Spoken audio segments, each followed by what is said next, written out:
जब से इंसान ने धरती पर कदम रखा है, हमने हमेशा से ब्रह्मांड को हैरानी से देखा है। हम खुद से बड़े बड़े सवाल पूछते हैं। ये ब्रह्मांड कहां से आया? ये कैसे काम करता है? समय क्या है?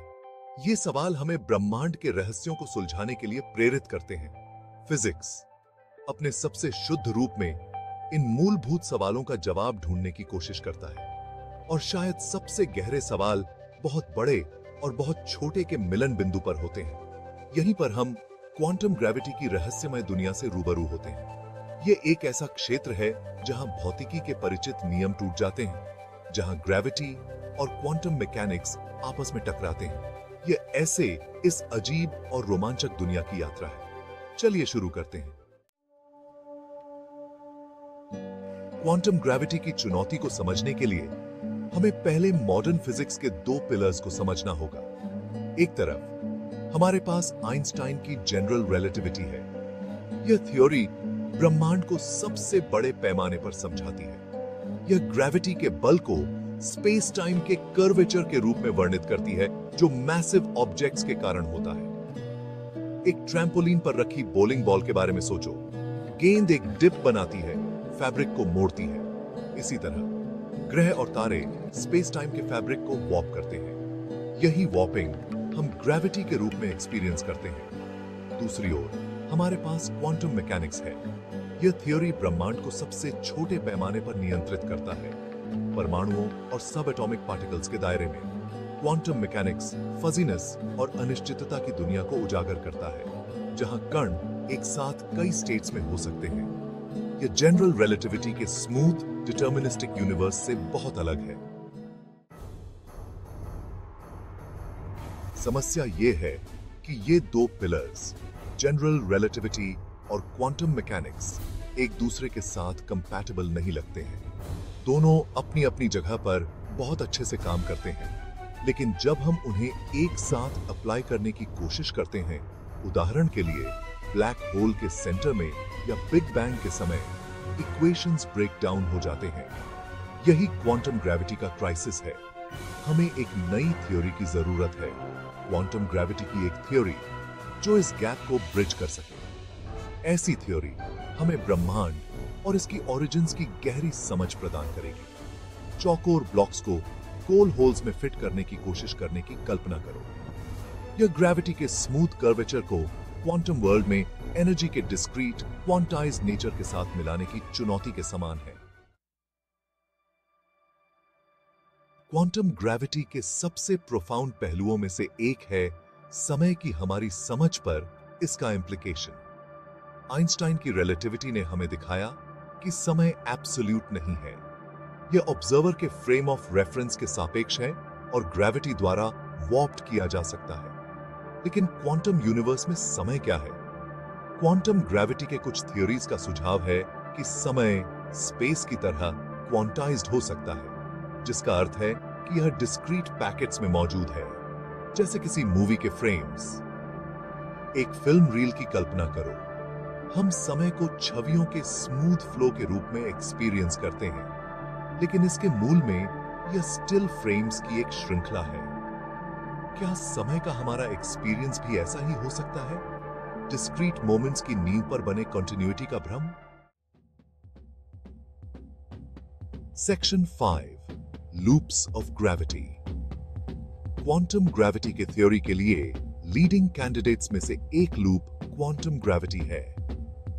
यह थ्योरी बताता है कि स्पेस टाइम का फैब्रिक स्मूथ नहीं है, बल्कि ग्रेविटेशनल एनर्जी के छोटे छोटे लूप्स से बना है।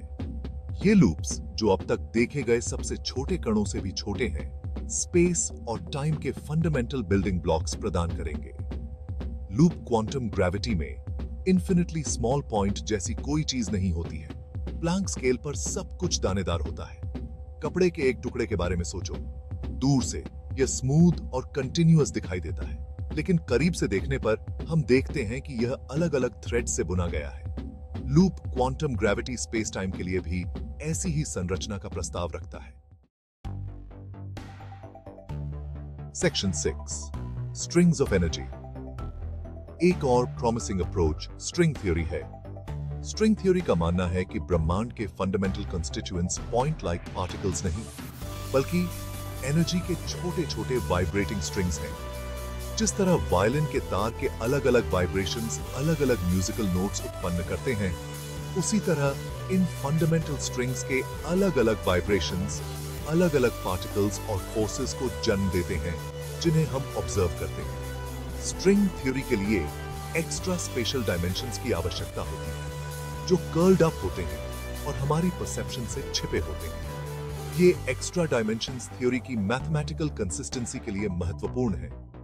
दूर से देखे गए गार्डन होज की कल्पना करो। यह एक वन डायमेंशनल लाइन के रूप में दिखाई देता है, लेकिन करीब से निरीक्षण करने पर हम देखते हैं कि इसका एक सेकंड डायमेंशन कर्ल्ड अप है, जो होज की सर्कमफ्रेंस बनाता है। स्ट्रिंग थ्योरी ब्रह्मांड के लिए भी ऐसी ही संरचना का सुझाव देता है, जिसमें एक्स्ट्रा डायमेंशंस हमारे देखने से छिपे हुए हैं।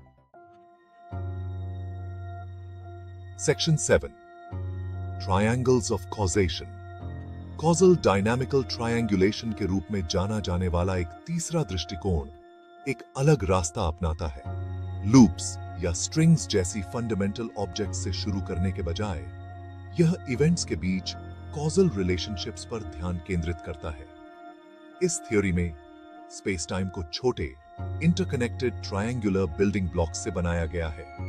इन ट्रायंगल्स की व्यवस्था ब्रह्मांड के कॉजल स्ट्रक्चर को एनकोड करती है। एक जिगसॉ पजल की कल्पना करो। प्रत्येक पीस एक इवेंट को रिप्रेजेंट करता है, और जिस तरह से वे एक साथ फिट होते हैं वह उस क्रम को निर्धारित करता है जिसमें इवेंट्स एक दूसरे को प्रभावित कर सकते हैं। Causal dynamical triangulation space time के फैब्रिक को समझने के लिए एक समान फ्रेमवर्क का प्रस्ताव करता है। Section 8, warped time. समय की हमारी समझ के लिए इन थ्योरीज के निहितार्थ बहुत ही डीप हैं। यदि समय वास्तव में क्वांटाइज्ड है, तो यह फ्री विल की प्रकृति और समय के प्रवाह के बारे में ही सवाल खड़े करता है। क्या अतीत अभी भी मौजूद है? क्या भविष्य पहले से तय है? ये ऐसे प्रश्न हैं जिनसे दार्शनिक सदियों से जूझते रहे हैं, लेकिन क्वांटम ग्रेविटी का सुझाव है कि उनके ठोस उत्तर हो सकते हैं, यद्यपि ऐसे उत्तर जो हमारी सहज समझ से बहुत अलग हो सकते हैं। एक ऐसी दुनिया की कल्पना करो जहां समय एक नदी नहीं, बल्कि स्टेपिंग स्टोन्स की एक श्रृंखला है। क्या हम आगे कूद सकते हैं? क्या हम अतीत को फिर से देख सकते हैं? ये माइंड बेंडिंग संभावनाएं हैं जिन्हें क्वांटम ग्रेविटी खोलता है। Section 9, black holes and information. एक सबसे इंट्रीगिंग एरिया जहां क्वांटम ग्रेविटी काम आता है, वह है ब्लैक होल्स का अध्ययन। मैसिव स्टार्स के ढलने से बने ये कॉस्मिक मॉन्स्टर्स इतने स्ट्रॉन्ग ग्रेविटेशनल पुल रखते हैं कि कुछ भी नहीं, यहां तक कि प्रकाश भी बच नहीं सकता है। ब्लैक होल्स एक पैराडॉक्स प्रस्तुत करते हैं। वे इंफॉर्मेशन को नष्ट करते हुए प्रतीत होते हैं, जो क्वांटम मैकेनिक्स के सिद्धांतों का खंडन करता है।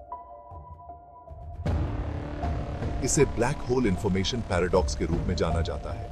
एक किताब को आग में फेंकने की कल्पना करो। किताब की इंफॉर्मेशन वास्तव में नष्ट नहीं होती है, यह स्क्रैम्बल्ड है और धुएं और राख में एनकोडेड है।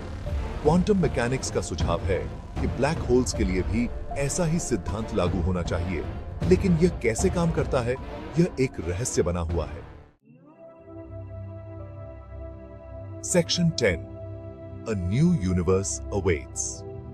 क्वांटम ग्रेविटी को समझने की खोज मानव ज्ञान के बिल्कुल किनारे तक की यात्रा है। यह एक ऐसी यात्रा है जो अब भी खत्म होने वाली नहीं है। हर नई खोज अपने उत्तर से ज्यादा सवाल खड़े करती है, जो हमें कॉस्मोस में अपने स्थान पर पुनर्विचार करने के लिए प्रेरित करती है। लेकिन दांव ऊंचे हैं। क्वांटम ग्रेविटी का एक कंप्लीट थ्योरी न केवल ब्रह्मांड के बारे में हमारी समझ में क्रांति लाएगा, बल्कि नई टेक्नोलॉजीज और एडवांसमेंट्स का मार्ग भी प्रशस्त करेगा, जिसके बारे में हम आज केवल सपना ही देख सकते हैं। ब्रह्मांड इंतजार कर रहा है। एक ऐसे भविष्य की कल्पना करो जहां हम वर्म होल्स के माध्यम से यात्रा करने, स्पेस टाइम में हेरफेर करने और ब्रह्मांड के रहस्यों को उजागर करने के लिए क्वांटम ग्रेविटी की शक्ति का उपयोग करते हैं। यह क्वांटम ग्रेविटी का वादा है, वैज्ञानिक खोज और अन्वेषण के एक नए युग का वादा।